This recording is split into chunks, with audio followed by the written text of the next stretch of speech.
Choosing the right watercolor paper is the most important decision to get right for your watercolor art. It's more important than what brush you use and more important than which paint set you choose. If you've ever felt dissatisfied with your watercolor results or feel like you're constantly fighting with your paper, well, I have good news. You can, within reason of course, blame your paper. This video is your definitive guide to everything you need to know about watercolor paper and how to choose which paper is the right one for you. But first, you might be wondering, do you even need specialized watercolor paper? You do. Here's what happens if you use something like sketching paper.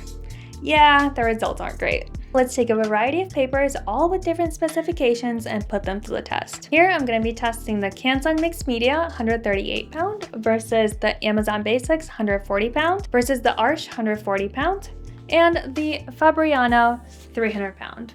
And all of these are cold press paper. I'm going to paint the same thing with the exact same colors to demonstrate the difference in how these papers behave. Our first test will be wet on dry, and I'm starting with the Canson. It's listed at 138 pound, but 224 gram, so it's quite a bit lighter. This paper actually holds up surprisingly well and behaves pretty similarly to how I'm used to.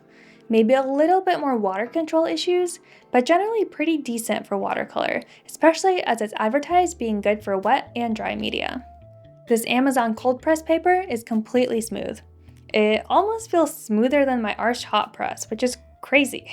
In terms of behavior, well, you can see for yourself. It spreads out very softly, almost like an airbrush effect instead of watercolor effect. The paint dries into the paper so fast. I can't pull it or spread it out at all. It's weird because the paper itself is still wet, but the paint just does not budge. When you first lay down the color, there's also these huge clumps of paint that eventually spread out, but it does not look promising. If this was my first time trying watercolor and following along to a tutorial, I think I would never pick up a brush again if the paper behaved like this. This is crazy. Now, my beloved Arch 140 pound. This is the paper I'm most used to when working with watercolor. I feel like I have ample time to work the paint, I can get the edge of the trees nicely blotted, and there's some texture to it, so I can layer my paints without too much movement. And finally, the Fabriano 300 pound. This paper is super thick. It's almost like cardboard. I think you could dump a bucket of water on this thing and it won't buckle. I do think the colors maybe blend a little bit more on this one than the Arch, but not too much of a difference.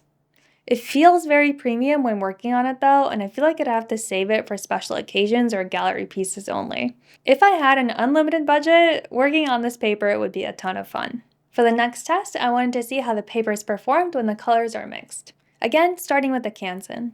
Okay, I accidentally used too big of a brush for this first flower, and it looks super awkward at the angle that I was filming, so please ignore that. I actually think the colors blended in an interesting way on this Canson paper, and it gave it a really nice traditional watercolor effect. You could kind of see the line texture of the paper underneath, which you may or may not want. On the Amazon Basics paper, it looks like chalk. It's crazy how fast it absorbs the paint and completely mutes the color. And this is the Winsor & Newton Intense Blue, which stains like crazy. And for it to come out that dull, wow. You can also see that the pink pigment did not spread out at all. I tried to do it immediately, but this paint just does not budge. On the Arch paper, my water control was a little bit iffy, so I think that's why you see these blooms around the edges of the petals. The pink is also a little less vibrant. You can really see how much the pink was swallowed up. If I was trying to get this more vivid, I'd definitely do multiple layers. For the Fabriano 300 pound paper, the pink seeped in quite nicely in the middle and stayed around the center of the flower since the paper did not buckle at all. There is no awkward pooling. This next test will be a wet on wet along with some color mixing. I've added pigment to the paper after 10 seconds, 30 seconds, 1 minute, and 2 minutes to see how the paper performs. This is where the Canson did the worst. I did use a lot of water, but the water just sat on top of the paper and did not absorb evenly and with a lot of blooming. Again, this color mixing effect is quite nice, but with so much water, it did tend to dry toward the edge of the circle. I would not recommend this paper if you rely on wet techniques in your watercoloring. For the Amazon Basics paper, it dried instantly, so I did not even do it longer than the 10 seconds. I was able to get a super even tone of orange wet wash on the Arch paper, and you can see the pink color mixed in quite well even after a minute on the page. Overall, the paper behaved very well and didn't buckle even without taping. No notes. For the 300-pound Fabriano, I was super pleased with how nicely the colors mixed together after a minute. Right around the 2-minute mark is when my orange circles started to dry up, but the overall wash of orange were still super even. Next is the dry brush test. The Canson paper was a little streaky, but it has a very fine vertical texture, so only the very last bit when the brush was the driest left any lasting effects. The color also did not blend too much when I overlapped them. I'd give this a 5 out of 10 for dry brushing. Amazon Basics paper is as smooth as butter, so I wasn't expecting much in terms of texture. You really have to work for it to be able to get any sort of marks, and even then, they're more like streaky lines than little stipples. For Arch, you can see how nicely the texture shows up under the cold pressed paper with the little holy marks. I actually really like that overlapping section of color too, and it's very nice. The dry brush test was a strong suit on the Fabriano paper as well. The faded effects and the texture really showed up easily without too much effort.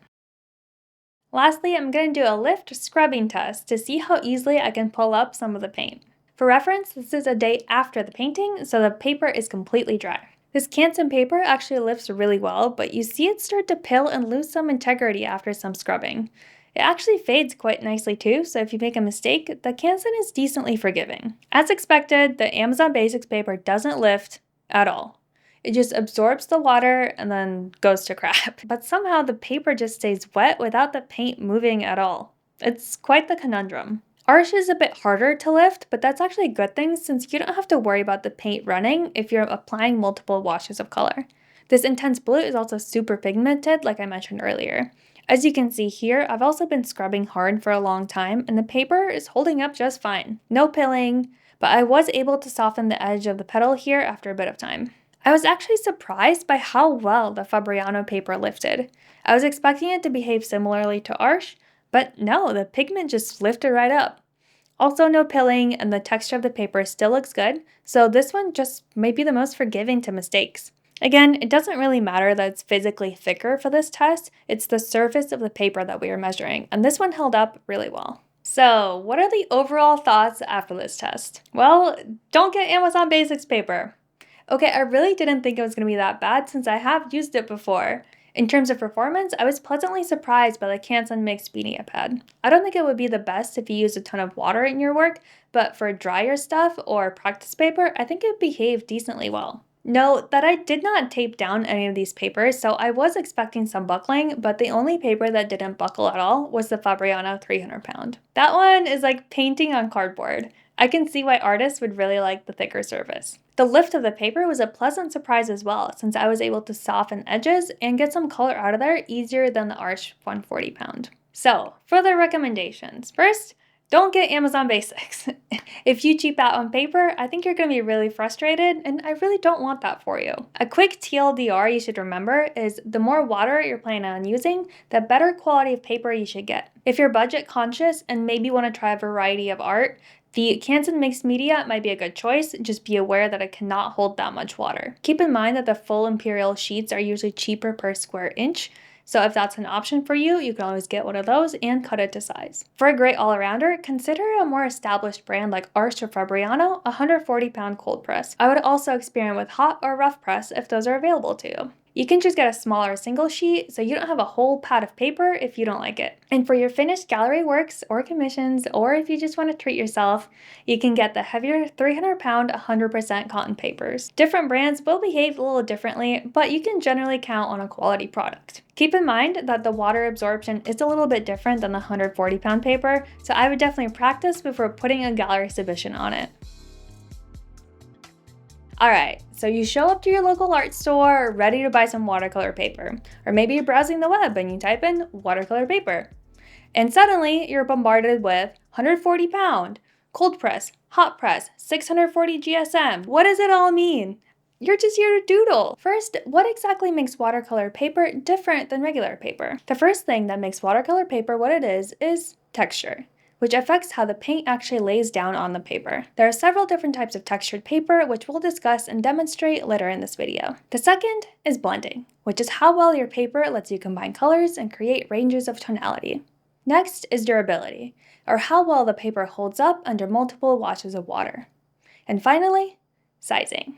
Sizing, in the context of watercolor paper, refers not to its physical dimensions, but to a manufacturing technique where an ingredient, usually gelatin, is added to the paper. This can be done internally by blending it with the pulp mixture before processing or after the paper has already been rolled into sheets. Sizing strengthens the paper so it doesn't absorb water as quickly and makes it sturdier, which are two very important qualities when working with watercolor. First, let's check out the differences in pressed paper types. There are three main types of watercolor paper: cold, hot, and rough. And I'm going to be demonstrating the differences by painting the same artwork on all three types. And let's start with the cold press. I would say cold press is the most commonly found type of watercolor paper and the one most people think of when they think of watercolor paper. It's an all-arounder. Think LeBron James, and it's used by both beginners and professionals. It has some texture, but it's still smooth enough where your paintbrush can reasonably glide over the paper.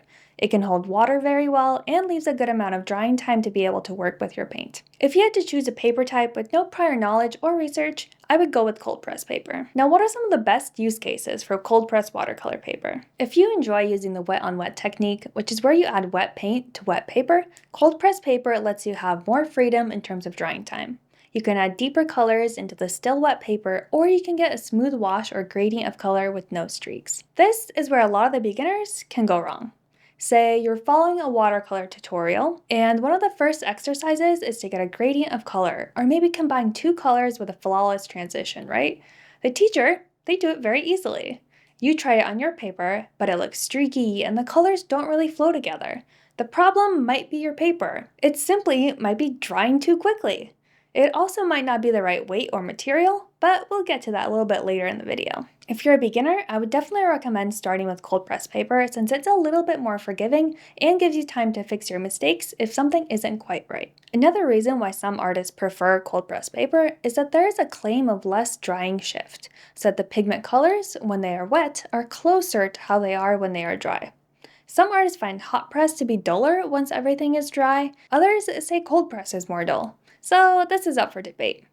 We'll see how the finished pieces look when they are fully dry and compare. As a whole, I would recommend cold press paper if you're just learning watercolor or you don't want to think too much about your paper choice. But beware, some manufacturers' cheaper cold press paper actually behaves more like hot press. There are two other types of paper, hot and rough. Hot press paper has ran through an extra press. This one hot, as the name implies, and this is to get rid of the extra toothiness of the paper. The hot press paper has less surface area, so you do have to work quickly if you are working with wet on wet. Some artists find ways to counteract that by being very meticulous about their water levels or changing their techniques in paint. Now, that actually may seem like a huge downside, right? But hot press paper actually has quite a few uses where it outperforms cold press paper. Again, I would encourage you to experiment with paper types if you have the opportunity, but here are the best use cases for hot press paper. Since the paper has a much smoother texture, if you're working with ink or colored pencils to accentuate your watercolor, this would be your go-to.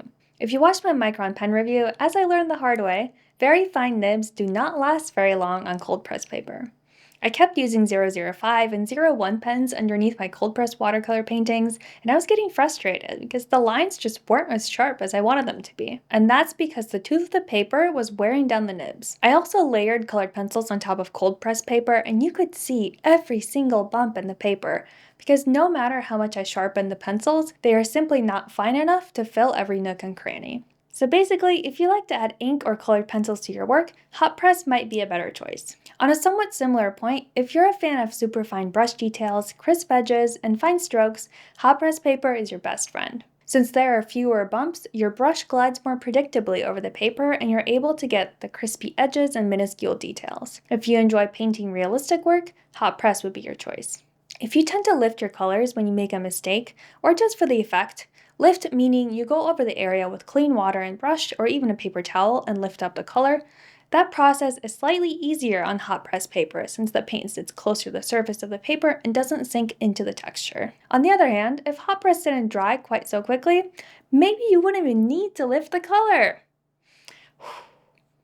Another thing to keep in mind. For some folks, the quick drying time is a plus. If you're painting plein air or doing urban sketching with a line and wash, you want the quick drying time. You don't have time to wait for the paint to dry, you just want to paint what's right in front of you. And lastly, on a more practical side, if you like to scan your work or digitize it, hot press paper transfers better since there is less variation in the surface. It's easier for scanners to pick up all of the details and colors. So yeah, there are a lot of uses for hot press paper, even if at first glance it might not seem like it would be the superior choice. The last type of paper is rough. As the name implies, the texture is more grainy and, well, rough. It gives a more pronounced watercolor effect, and it's just a little more unpredictable. So what would be some use cases for rough press paper? If you enjoy the look of granulated watercolors, rough paper might be for you. What is granulation, you may ask? It's the textural effect that occurs when pigments in the paint clump together and settle into the surface of the paper. This results in kind of a spotty dappled effect that can add depth, interest, and texture to a painting. The washes come out slightly different every single time.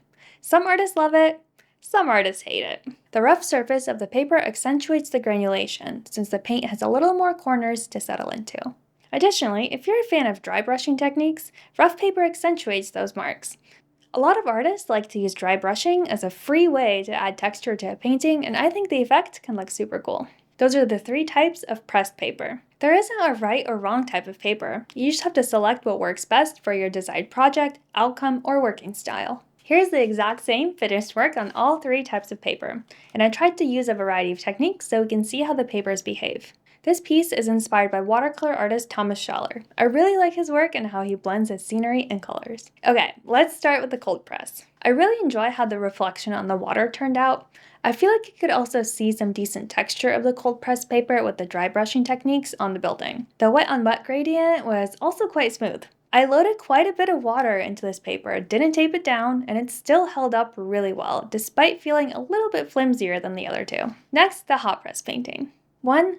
I didn't love how the Chrysler building turned out, so that kind of detracts from the whole thing. I wasn't able to get almost any dry brushing on there because of the smoothness of the paper, so I feel like this painting looks a little bit more flat. For the wet on wet, the gradient is also a little bit uneven. I feel like I would need quite a bit of practice to really be able to nail a smooth gradient every single time on this texture. I almost felt like the colors were just not moving how I expected them to. It felt like they were kind of just sticking to where I put them, with not much wiggle room for mistakes. And third, we've got the rough press. I would say the rough is not too much different from the cold press, but I do feel like I was able to get a nice smooth wet on wet gradient since the paper held a lot of water. I feel like this one took the longest to dry, so I was able to get really nice color transitions by adding more pigment where needed.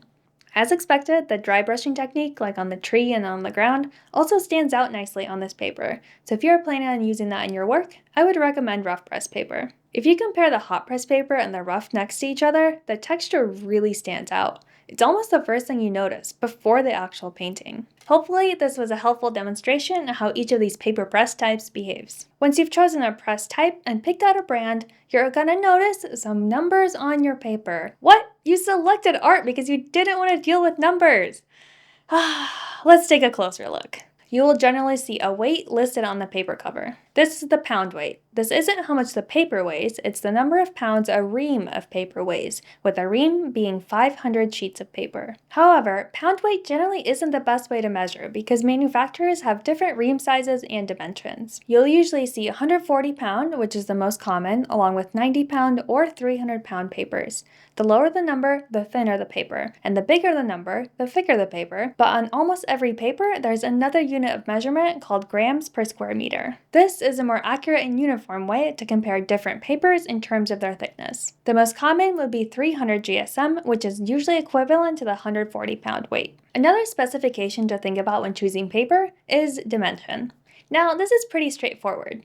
You have to think about how large you want your piece to be. What a lot of beginners don't see are the sheets of watercolor paper. The sheets are 22 by 30 inches, which is called a full imperial. If you need anything larger than that, you'll have to get a roll directly from the manufacturer. As a friendly reminder, you can cut these sheets to whatever size you need, bearing in mind that there is a watermark in the corner. Okay, let's say you've settled on a paper, but something throws you off as you're about to make your purchase. One pad of paper, with the same amount of sheets, costs way more than the other ones. This likely comes down to the material that the paper is, and that's where the biggest difference in price comes in. Watercolor paper is either 100% cotton, a blend of cotton and cellulose, or full cellulose, with the full cotton being the higher end of the spectrum and the most desirable. It's a joy to work with, it's more durable, and the paint looks more vibrant on it. You can double check when buying, but generally the cheaper papers are made out of cellulose or pulp. If the paper doesn't advertise itself as 100% cotton, You can generally bet it's not. For example, my Moleskine watercolor sketchbook is 25% cotton, while most of the cheaper papers are usually only 0% cotton. You will see this time and time again in the watercolor community. Anyone with an inkling of experience will usually recommend 100% cotton papers. You can get away with basic brushes or paint, but paper is where a lot of the success of your project comes from. Again, when you're following a tutorial, your instructors will generally be using nicer paper. So if your work doesn't quite match what you're seeing, the material of your paper may be to blame. Yeah, you're not a bad artist, you just have the wrong paper. Now, hopefully that is everything you need to know about choosing watercolor paper. I would really encourage you to experiment and see for yourself, especially if you've only worked with one type of paper. It's worth it, your art is worth it, and you're worth it. Thanks for watching, I'll see you in the next one.